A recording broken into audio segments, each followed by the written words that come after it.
이 AI를 통해서 뭘 할 수 있는지 아는 게 되게 중요해요. 그러니까 내가 뭘 모르는지 아는 게 정말 중요하다는 거죠. 그래서 AI를 통해서 내가 뭘 할 수 있구나 깨닫고 이거를 나한테 어떻게 적용시킬 수 있겠구나.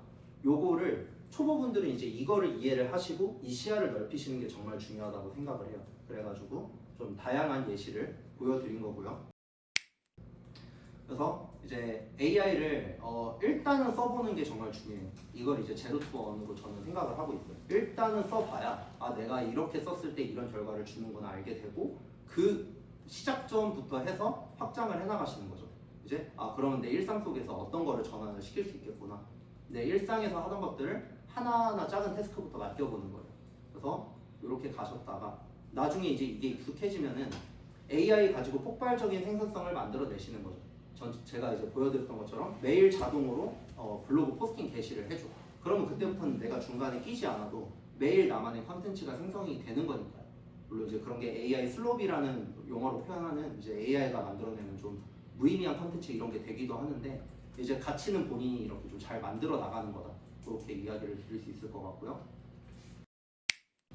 이제 데모 보셨으니까 이런 거를 할 수 있겠구나 라고 생각은 드셨을 건데 실제 AI를 써보지 않았다면 이제 진입을 하는 단계라면은 좀 흔히 하시게 되는 오해라고 해야 될까요? 그런 것들이 있어서 그거를 좀 짚고 넘어가는 자리를 만들어 봤어요. 첫 번째로 AI가 이제 잘하는 게 있고 못하는 게 있어요. 그래서 이거를 아는 게 정말 중요하다. AI가 잘하는 거는 글 작성하는 거, 특히 이제 그 클로드 코드 같은 경우에는 긴 글 작성을 되게 잘해요. 그래서 모델마다 또 차이가 있으니까 여러 모델 써보면서 이런 걸 느끼는 것도 되게 중요하고요. 코딩 잘하는 거 너무 잘 아시죠? 네. 코드 짜는 사람들이 이거 AI 서비스들을 만든 거기 때문에 모델을 만들고 한 거기 때문에 코딩은 그 과정이 다 들어가 있어가지고 학습할 데이터가 정말 많아서 너무 잘해요. 그리고 요새 이미지나 영상 생성도 너무 잘하죠. 아까 보셨던 제 이미지들, 제 사진들 다 AI로 만든 거예요. 첫 번째 나온 슬라이드 중간에 퍼스널 컬러 뽑을 때 썼던 이미지 다 AI로 만든 거예요. 그리고 아이디어 만드는 거, 그리고 자동화하는 거. 근데 인간의 뭐 감정을 판단한다든지 최신 정보를 이제 요청을 한다든지 이러면은 몰라요. 왜냐? 이거는 AI 특히 LLM의 특성을 좀 아셔야 되는 게 LLM이라는 거는 학습된 데이터를 기반으로 요청이 왔을 때 그 안에서 답변을 뱉어주는 게 기본 베이스예요. 그러다 보니까 어제 나온 소식, 엊그제 나온 소식 이런 거는 알 수가 없어요. 근데 알 거예요. 요새는. 어떻게 하냐? 도구를 융합을 한 거거든요. 웹을 검색하는 도구를 얘한테 붙여준 거예요. 그래서 너가 모르는 정보면 웹을 검색해 라고 학습을 시킨 거죠. 네, 어쨌든 그런 식으로 해가지고 최신 정보를 알 수도 있지만 일단 100% 정확하진 않다. 그래서 이제 내가 항상 검수를 해야 된다. 그리고 긴 맥락 완벽히 이것도 이야기하자면 너무 깊어지니까 간단하게만 이야기를 하자면은 뇌 용량 같은 거라고 생각하시면 돼요. 이 컨텍스트 메모리라고 표현을 하는 이 뇌 용량이 AI의 뇌 용량이 작아요. 엄청. 지금 많이 늘려나가고 있긴 한데 그래서 대화 5번, 6번만 해도 내가 처음에 너 이러면 안 돼, 저래야 돼 했던 거 까먹은 경험 해보신 적 있을 거예요. 이게 이제 컨텍스트 메모리가 소실이 돼서 그런 거거든요. 그래서 이런 거를 어떻게 잘 소실을 시키지 않고 유지를 하느냐 이런 거에 대한 어떤 기법이나 이런 것도 되게 많이 나오고 있고 요새는 그런 거 여러분들이 쓰는 서비스에서도 다 적용이 돼 있기는 해요. 근데 이런 걸 어떻게 더 잘 이해하고 쓰느냐가 훨씬 중요하다는 거죠. 첫 번째 오해, AI가 일자리를 뺏는다. 요새는 오해가 아닌 것 같기도 해요. 실제 그냥 단순 AI가 완전히 대체를 하는 경우도 있긴 한데 근데 기본적인 베이스로 하셔야 되는 생각은 AI 자체가 지금 내 일자리를 뺏는다기보다는 AI를 쓰는 사람과 AI를 쓰지 않는 사람의 경쟁이라고 보시는 게 지금은 더 적절해요. 지금 AI를 쓰는 사람과 그렇지 않은 사람의 생산성 격차도 너무 크고요. 이 회사, 기업이라는 건 기본적으로 영리단체이기 때문에 넣은 인건비만큼의 아웃풋이 나오는 걸 너무 중요시해요. 그게 안 나왔을 때 그거를 이제 좀 대체하고자 하는 그런 움직임은 어떻게 보면은 너무 당연한 거겠죠. 그래서 조금 우울할 수도 있는 얘기지만 대체되지 않기 위해서는 열심히 익혀야 된다. 네, 뭐 지금 관점에서는 이제 그렇게 말씀드릴 수 있을 것 같고요. 두 번째, AI가 인간을 속이려 든다. 요거는 이제 좀 오해가 있습니다. 그러니까 할루시네이션이라고 하죠. 거짓말. 그러니까 거짓말을 하는 건 사실이에요. 근데 AI는 인간을 속이려고 의도하지는 않아요. 이게 무슨 말이냐? AI는 기본적으로 답변을 생성하도록 만들어진 도구예요. 그러니까 요청이 들어왔을 때 가장 그럴싸한 답변을 만들어내는 기계예요. 그러다 보니까 얘가 정확한 답변을 줄 수 없을 때는 가장 확률이 높은 답을 뱉는 거고 거기에는 거짓말이 포함이 돼 있다는 거죠. 그래서 이런 특징을 잘 알고 써야 되는 게 예시를 하나 보여드릴 건데 여러분 그 조선 왕조실록에 기록된 세종대왕님 맥북 프로 던짐 사건 다들 알고 계시죠? 다들 알고 뭐예요? 계시죠? 네. 그 뭐냐면 집현전에서 이 세종대왕님이 새로 개발한 훈민정음 초고 작성하다가 이 담당자에게 분노를 한 거예요. 그래서 담당자랑 같이 맥북이랑 날려버린 거예요, 밖으로. 기록이 돼 있잖아요. 왜 세계 1위 모델이 이렇게 GPT가 이렇다고 얘기를 하는데 거짓일 리가 없잖아요. 아니겠죠. 네, 그럴 리가 없는 거예요. 이게 왜 이런 말이 나오냐? 조선 왕조실록에 기록된 세종대왕의 맥북 프로 던진 사건에 대해 알려줘라고 입력을 했기 때문이에요. 그러니까 그 사실이 있던 것처럼 이야기를 하니까 얘는 그 사실이 있던 것처럼 대답을 하는 거예요. 자기가 아는 정보 한해서 없거든요. 그래서 23년, 24년도 이때 이제 그 할루시네이션이 심했을 때는 사람들의 AI에 대한 불신이 엄청 컸어요. 그러면서 아 이거 되게 한계가 뚜렷하다, 못 쓴다라고 이야기를 했었는데 23년 네이처에 실린 조선 트랜스포머 얼라이먼트 논문의 핵심 결론을 요약하고 뭐 DY를 알려줘 이렇게 얘기를 했어요. 되게 있어 보이는 것처럼 말을 했죠.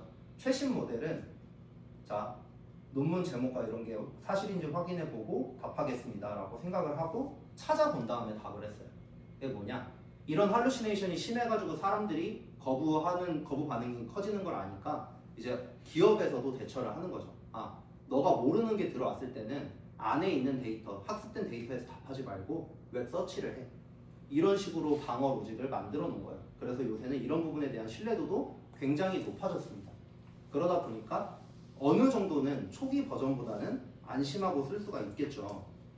그치만 그럼에도 불구하고 여전히 잘못된 답을 받을 수 있다는 걸 아셔야 돼요. 그러니까 이 기본적인 특징을 이해를 하시다 보면은 이걸 아실 수가 있을 거예요.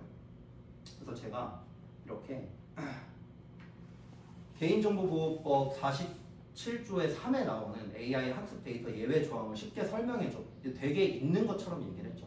그러다 보니까 얘가 뭐뭐 할 수 있다는 내용이에요. 있다라고 답을 해버렸네요. 근데 제가 다른 도구랑 크로스 체크를 해봤어요. 클로드 코드야 이런 게 있니? 라고 물어봤어요. 막 열심히 검색하는 거 보이죠? 막 찾다 보니까 확인되지 않습니다. 여전히 거짓말을 할 수 있다는 뜻이에요. 그러니까 질문의 모호성이나 뭐 이제 이런 거에 따라서 AI는 여전히 잘못된 답을 할 수 있다. 그 특징은 이제 AI의 원래 이제 얘가 어떤 의도로 만들어진 기계냐, 그런 서비스냐, 이거에 따라서 결정이 되는 거라 요거를 이해하고 쓰시다 보면은 AI의 거짓말에 의해서 내가 피해를 입는 일을 좀 최소화를 할 수 있겠다. 이런 말씀을 드리고자 준비를 해본 내용이었고요. AI에 대해서 딱 이렇다 저렇다 단정을 할 필요가 없어요. 저는 이제 이게 불 같은 거라고 생각을 해요.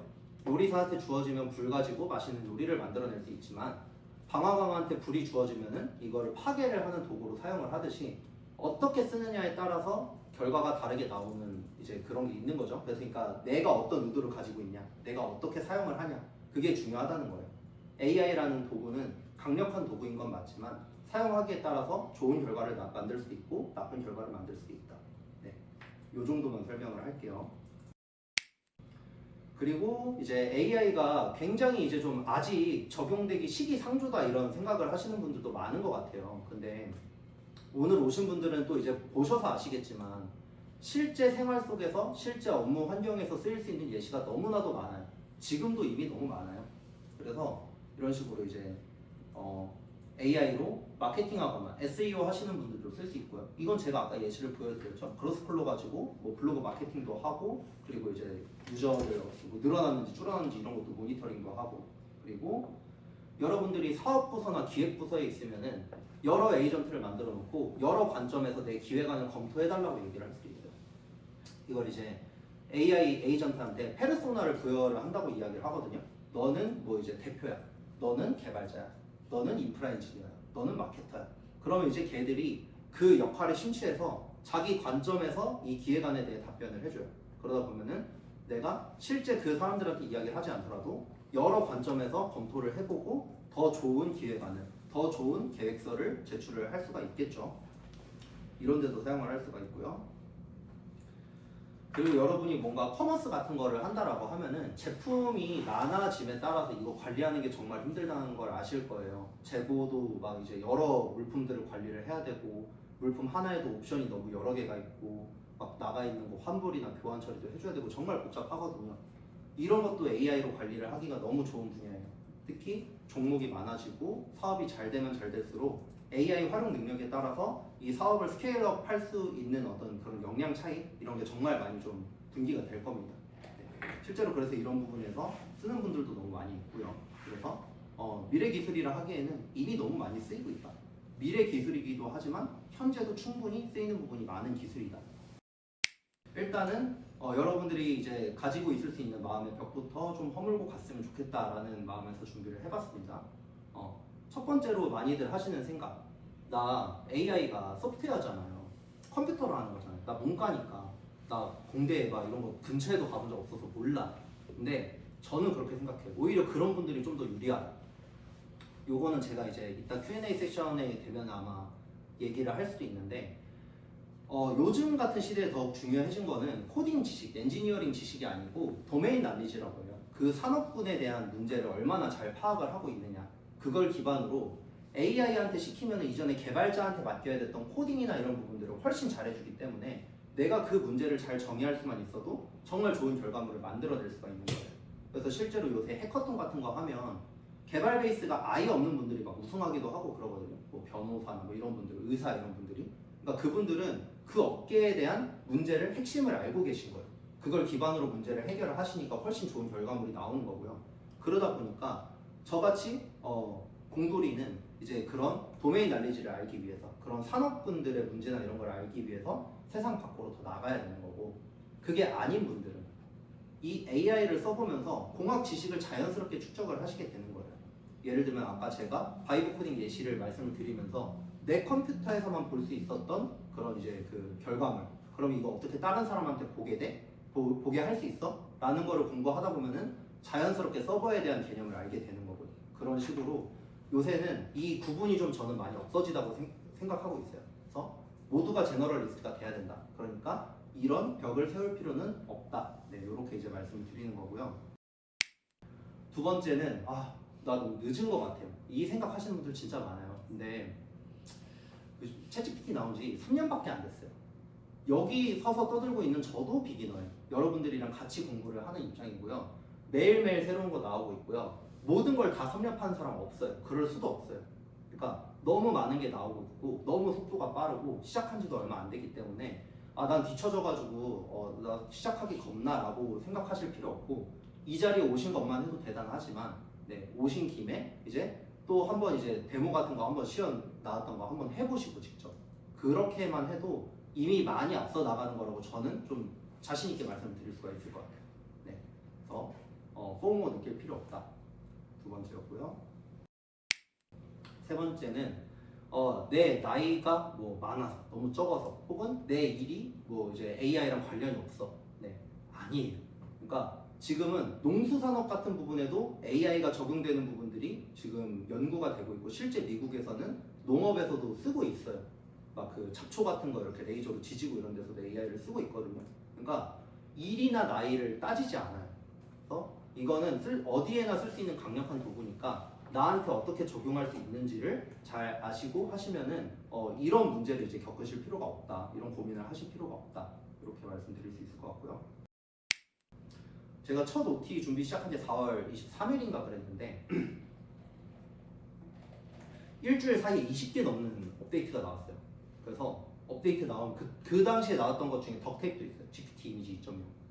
그러다 보니까 OT에다가 다 넣고 싶은데 넣다가 이거 OT를 접을 것 같은 거예요. 제가 너무 빠르니까. 그래서 그건 안 되겠다. 나도 이거를 막 다 쫓아가려고 할 필요는 없겠다. 그러니까 OT가 진행되는 지금도 AI는 또 계속 연구되고 나오고 있으니까 이거를 다 따라갈 필요가 없다. 네. 그래서 두려워할 필요도 없고 아까 말씀드렸던 포모 느낄 필요도 없고 나한테 필요한 것만 잘 알고 그리고 어제보다 내가 조금 더 잘 쓰게 되면은 그것만으로도 저는 되게 의미가 있다고 생각해요. 여러분이 그런 마인드셋을 했으면 좋겠습니다.